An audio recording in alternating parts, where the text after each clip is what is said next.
1 বছর আগে ছিলেন বিলাই, টক শোতে যান নাই, অনলাইনে কানেক্টেড হয়েছেন, সেখানেও কি যেন নক করছে, বাসা থেকে দৌড়াইতেছেন, মানে এটা তো আমরা মানি।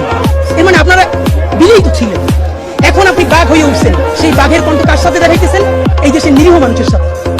আওয়ামী লীগ কয়টা ধরে থাকতে পারছেন? কয়টা আওয়ামী লীগের বিরুদ্ধে অ্যাকশনে যাইতে পারছেন? কোটি কোটি টাকা খায় ওই হাজিম সেলিমের লোক স্টেজে উঠান।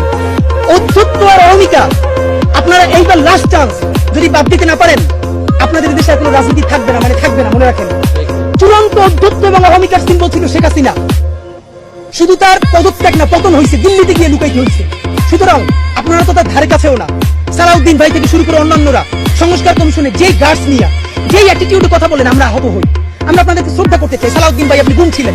বিএনপির কত মানুষের জীবন মেসাকার হয়ে গেছে, তাদেরকে ইন্টারভিউ করে দেখেন। প্রত্যেকটা মানুষ বিএনপির এই আচরণে, যারা বিএনপির জন্য জীবন দিছে, তারা আহত, তারা কাউকে বলতে পারে না। আমাদেরকে অগণিত বিএনপি কর্মীরা ধরে বলে, ভাই আপনারা যেটা বলেন এইটা শতভাগ সত্য, একটা দলের কাঠামোর মধ্যে আছে, বলতে পারতেছি না, কিন্তু এভাবে নেওয়া যায় না।